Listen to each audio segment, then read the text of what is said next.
Poor wee girl. Hey guys, it's Redneck Beeman, and we got Queenbee in behind the camera here. This lamb's sick, and we're gonna do the proper thing, and we're gonna put him in freezer camp.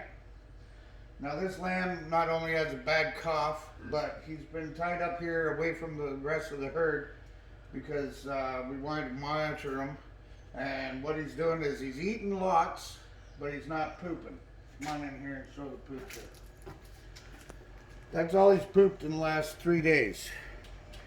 So this to us means he's got some kind of intestinal blockage. We've tried to give him some mineral oils, an enema.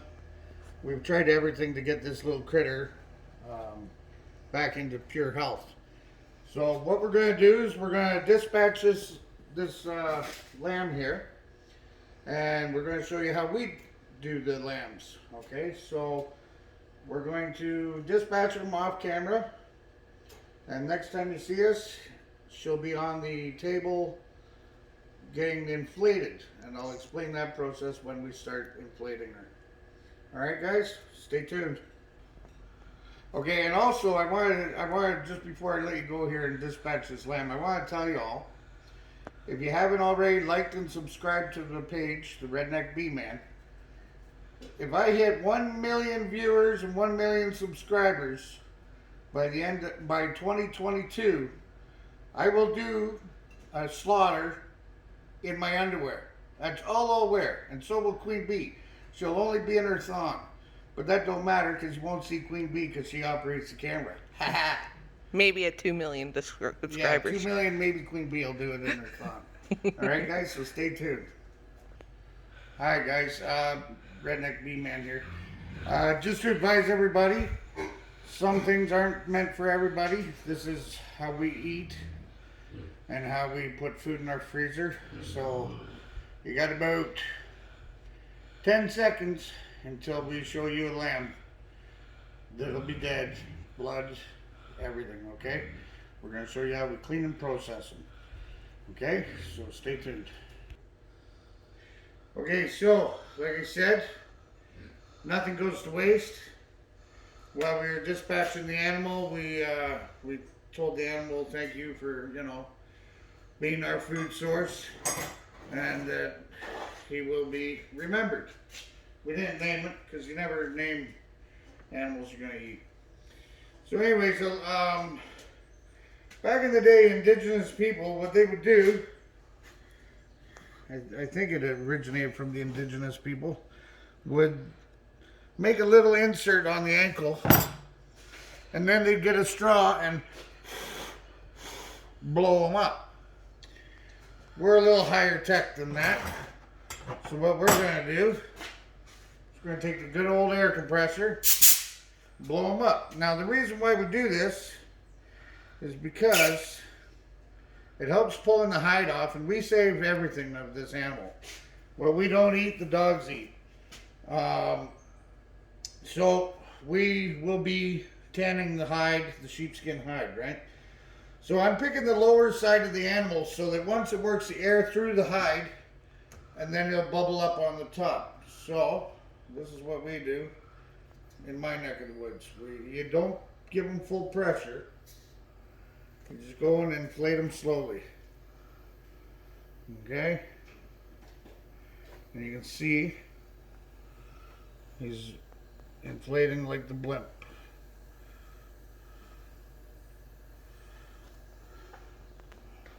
So you inflate them to the point that the anus will probably poke out a little bit. I might have to wrap a rope around his neck to stop air leaks. And then what you do is you stop and you beat it with either sticks. They used to use sticks back in the day to beat them so that they would the hide would help. It would help the hide come loose of the meat. So the other thing is when you dispatch an animal, usually the last function is a bowel movement, either poop or urine or whatever. Always usually poop. This guy only let like a little turd, like a rabbit. So He's definitely got some major intestinal blockage happening. So this guy also, he was grinding his teeth, which is a sign he's in pain. He also had a very bad cough. Actually, come around here, you can see how the skin peels off on the inner leg here on the back, right? See how the skin's peeling off of the meat?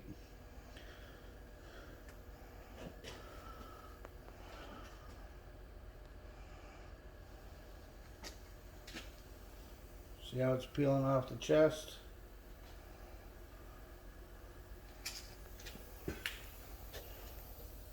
Imagine blowing through a straw to do this. Holy Hannah. See how it's peeling off the front legs? Yeah. Okay, so now, look here. Show how the sphincters, his tail's coming loose with the air, so we can save every bit of them. Every flipping bit. You also gotta be careful you don't blow them up like a basketball with too much pressure. That would make a mess. Total mess.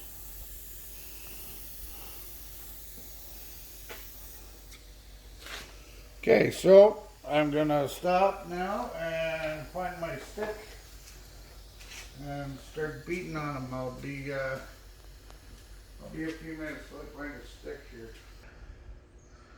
It's also a great way of taking some aggression out.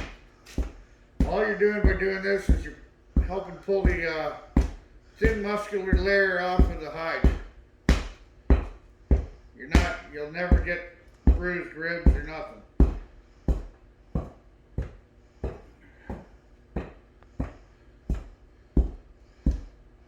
So what I'm going to do is I'm going to beat on it for a little bit, inflate it a couple times in between. It's like doing a tire check on a truck, or catching up with your local pedophile. That's another good thing, right? Although a local pedophile, I'd have both hands holding the bat. Yeah. So, and then we're going to also rotate them. Don't forget the butt. Yeah, gotta hit the butt. He's not feeling no pain. He's already dead.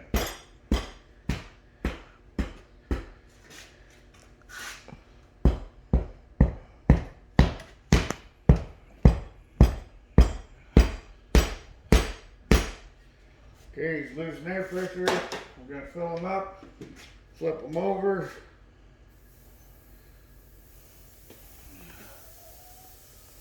My b-ball went flat.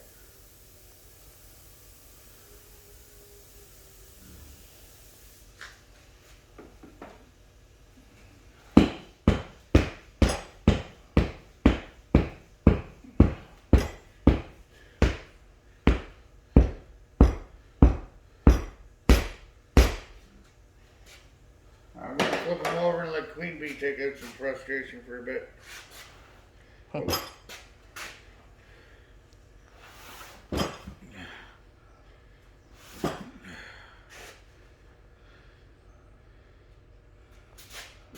The other thing is, my grandfather always told me, never, when you're skinning a lamb, never ever let the wool touch the lamb meat. The moment you let it touch the meat, it makes like a battery acid taste to the meat. So if you're ever skinning a lamb, never ever touch the wool to the meat. Okay, camera girl, Queenbee, your turn. How's it feel? Who are you pretending it is? Your local pedophile or just me?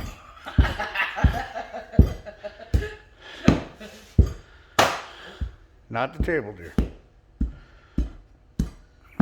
Do lots across the back, the spinal area, because that's where it attacks most.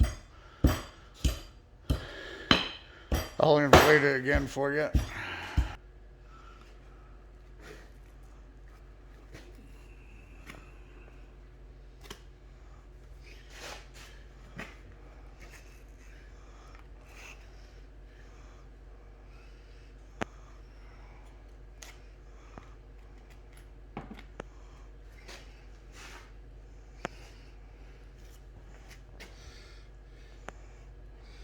Not too much meat down here, guys, but I don't want to cut the one tendon.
Okay.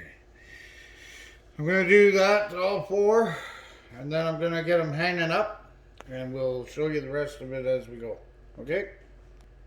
Okay, so, very important part before I get too far along here. We're going to show you in segments how to do this, because Queenbee needs to be helping me at some points just to make it easier for me, because it's been a couple years, maybe 3 years since we've done a lamb, and I'm pretty particular. I don't like the wool touching the meat or keeping it to a minimal. So anyways, when you do an animal, you usually go down the inside of the thigh, right? And then you go over to the other thigh. And by pulling back on the skin, you can slice that layer of fatty muscular tissue. Just worry about the camera. That goes in between, right? See how I'm doing that and not touching the meat, right? So before I get going too far, I want you to take note. What you got to do is, so even though his pooper tract was, we figure it's going to be intestinal blockage. So what I want to do here, that's okay laying there because it's got mostly the skin on the inside. But anyways, what I want to do is I want to tie. So what I did was I took my knife, I followed the pelvic regional bone, right? And I went inside, and I have pretty much cut his anus from the pelvis. So now, what we're going to do is we're going to tie a knot around his sphincter. This stops any fecal matter coming out while we're opening them up on the inside. So I'm going to tie that off. Very important. I don't like fecal matter in my food or touching my food. I'm going to double tie it, maybe even triple tie it. So it's tied on the bottom. Now we're tying it on the top. And we'll give her once more. We'll tie it again.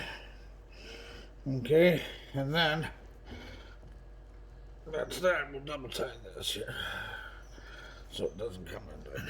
And then you just cut your strings.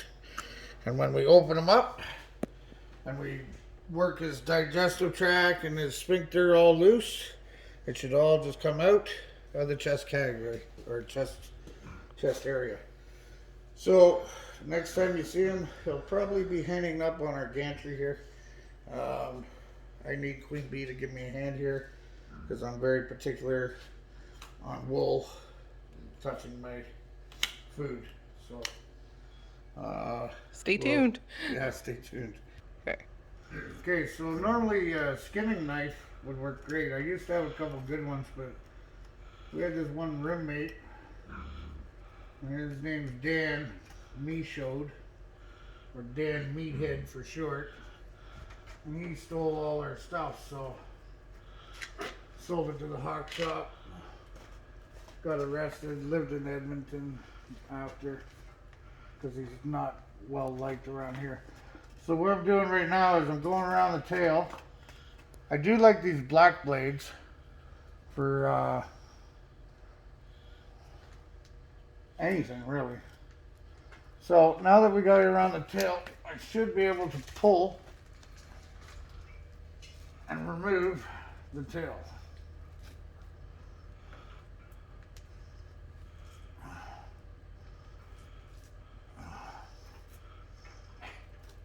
No problem. Okay, so now all we're gonna do is we're gonna go around the back side here for now. Cut that fatty tissue. Try not to get into the meat. Lamb's very fat, so the closer to the meat you get it, the better off you are. It's a little extra work on the hide because you have to take all that off the hide, right? So that you get down to the skin of the lamb. We got our little kiddie pool here. Catch any drippings and guts and blood. So what I'm going to do is do a couple of this back here.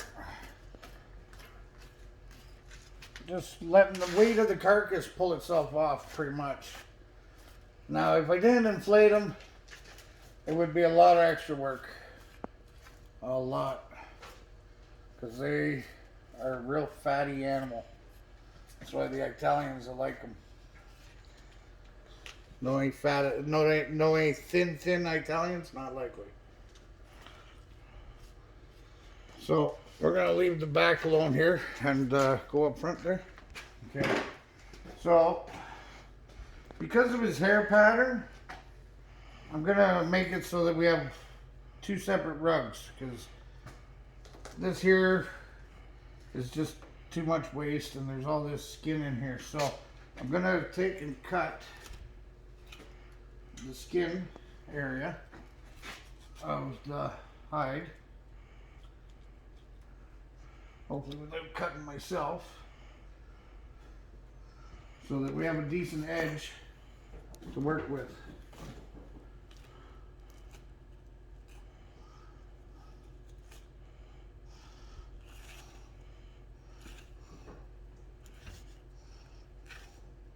It's easier to do it now than to do it later.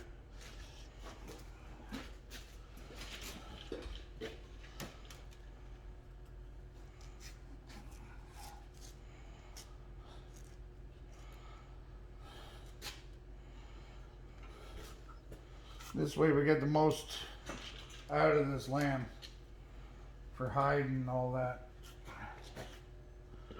So we're gonna go from here to here and do the inner armpit at the bottom. Now when I was saying earlier you don't want the wool touching the meat, you still have that layer of fat in between if it does touch. Okay, so now I went down. Did I go down on this side? No. I'm gonna go down on this side further.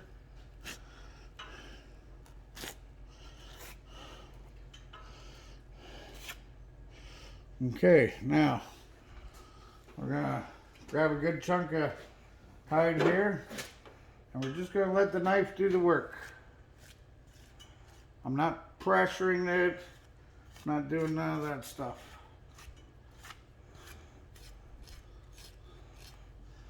And no, I don't want to rip the hide, so we're going to continuously just cut it off. Now you're going to get a little bit of meat in there. That's what you got. That's why you scrape hides. I can try and keep it on him, but it's all in the chest area anyway.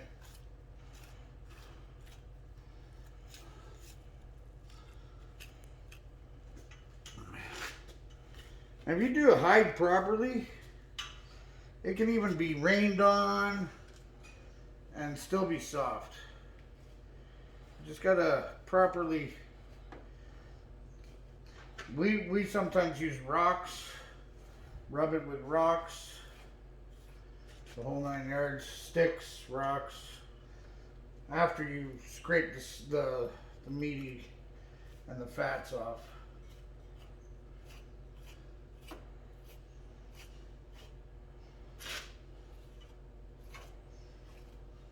Try not to go through the hide though.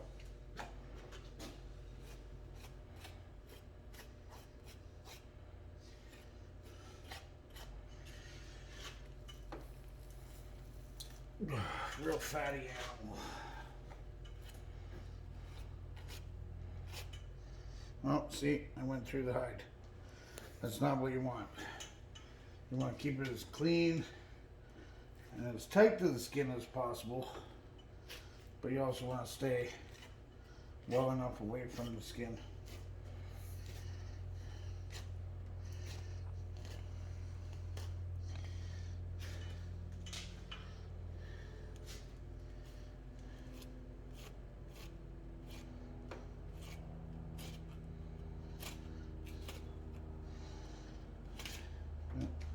A couple spots I went through.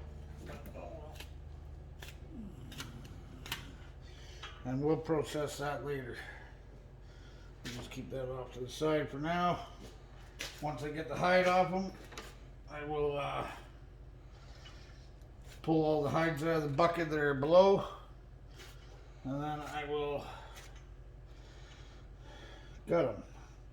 So I think to save battery and all that on my phone, because we're not professional YouTubers here by far, we're gonna pause this video and get them skinned all the way down so that all that's left is pretty much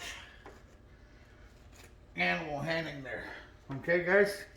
So, but yeah, just a real quickie here before we let you go. You can see the membrane. You can see the membrane and all the, how easy it is. You just let your knife follow the fat lines. Okay. Anyways, we've got the hide off of them. Her, I should say. She's totally skinned.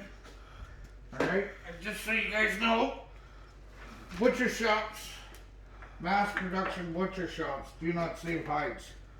They actually have to pay $1 to get rid of a hide. So this is what we're going to save. We're going to wash it. Then we're going to poke little holes in it. I have to build a frame to stretch it on. So it's going to be stretched. But it's going to be stretched. And we'll be able to see this side. Now on this side here, like we'll have to square it off, cut it out nice. All this fat's got to come off. And they'll come right down to, wonder if we can pick up the spot. Anyways, it takes time. You gotta cut all the fats off. Gotta rub it hard, like with sticks, to soften it, like suede. And then you let it dry. You tan it. We're gonna use a brain tan. So we're gonna take the brain out of the animal, and we're going to. There's a mixture you do it with. So you take the brain out of the animal, and then you. Once you're all cleaned and scraped, you rub it on the hide and it keeps it soft.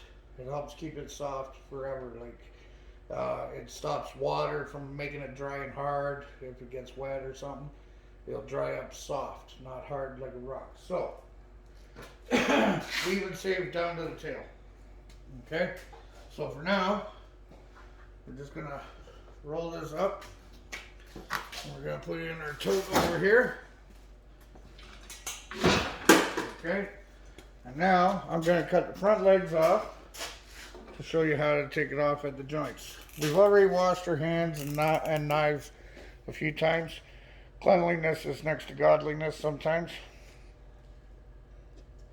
So, what you want to do is you want to find the joint. You can feel it. Queenbee's already cut it a bit. So if you have a good knife, you should be able to just feeder it in between the bones. And then, Queenbee, hold that. Oh, don't rip the stand down. Okay. See?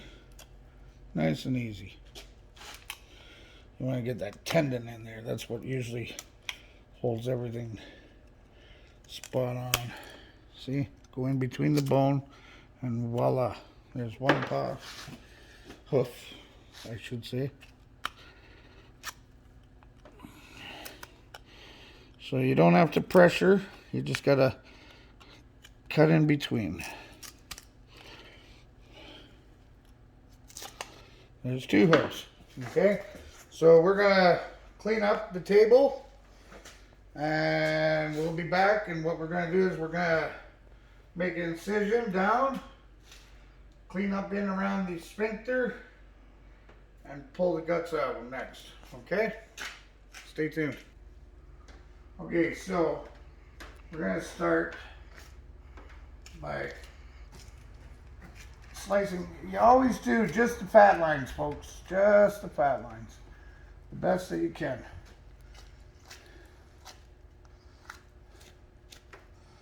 Try and... Lamb's always fatty. That. No. Anyways, lamb's always fatty. So don't be afraid to trim some of the fat off.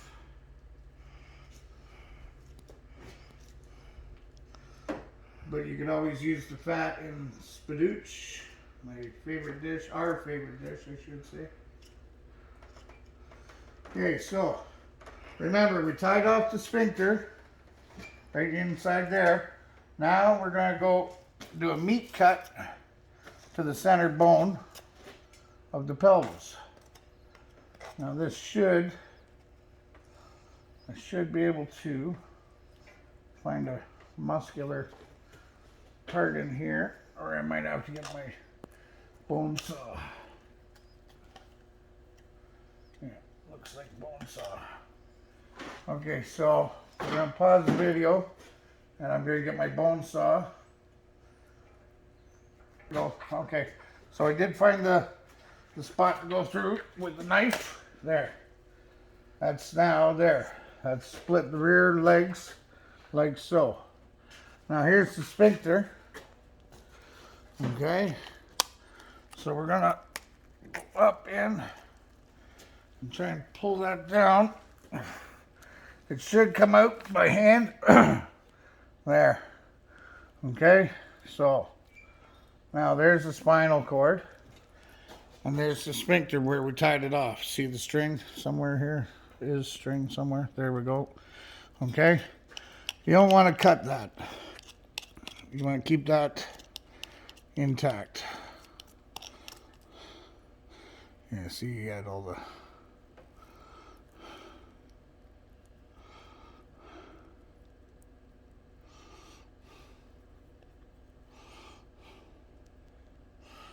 Yeah. Okay, so now that I got the sphincter here, we're going to go and cut down the chest. I'll stand to the left, you stand to the right. So we get a good video of this.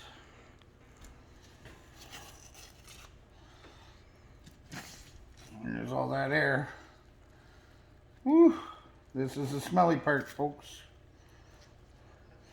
Okay, so I'm right to here. I'm feeling the chest plate.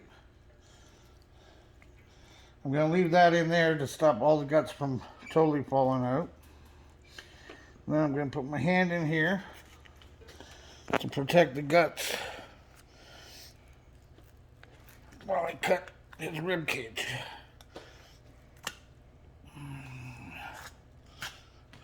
You're supposed to stay in. Okay, that's fine.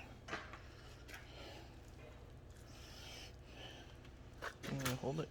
No. Yeah, if you want, stick your hand in there.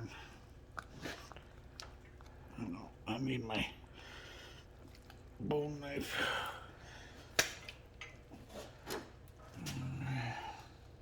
Okay. So anyways, I went and bought this Elkridge set. I don't think it's their top quality set. By no means are we endorsed by Elkridge.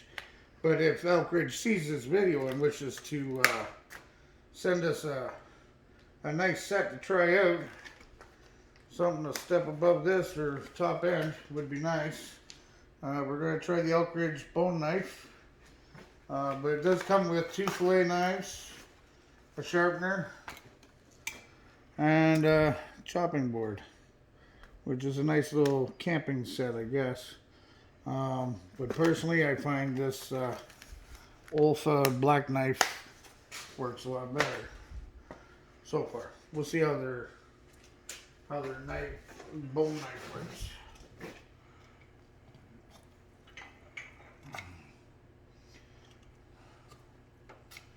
And so far,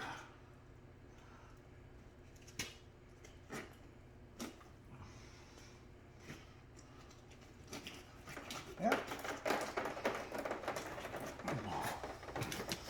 works pretty decent. Not bad. Not bad, I will say. Yeah, so if anybody knows any representatives for Elkridge, I'd be interested in trying some other knives, but I get tired of buying skinning knives and stuff like that now. I think this skinning knife, where'd it go? It was there. Anyways, oh, there it is. This little skinning knife, I like it just for the fact that it does do a good cavity cut, but other than that, it's kind of tiny, not really sharp. It is sharp, but not, you know what I mean? Like it's, I don't know. It's either that or they sell them and you got to sharpen them, I guess. Who knows? I always sharpen whatever I can, but there's a piece of meat. But anyways, so now we kind of get to play Dr. Doolittle here. And we get to pull the insides out of them. And at the same time, I want to try and figure out, Queenbee, can you hold that with one hand there? I want to try and figure out what, why this guy wasn't pooping, right? Because it's always best to know signs and problems with your animals, right? Like I said, this guy was in a lot of pain. He was grinding his teeth. So at the end of the day, you always try and, I figure we're going to find an intestinal blockage here somewhere. Somehow, somewhere, there will be an intestinal block. Like I said, look at the fat on lambs. There's a lot of fat on lambs. Super large amount. So there's all his muscles and tendons,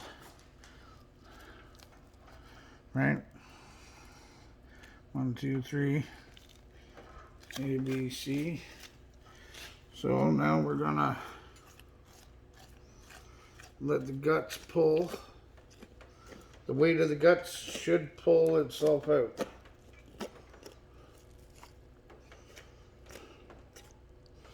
Here's his lungs. We'll have to look at them on the table because he had an awful cough on him.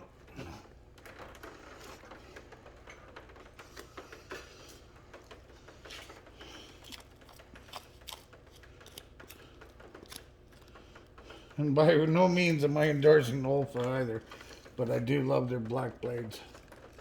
They are awesome, freaking awesome blades.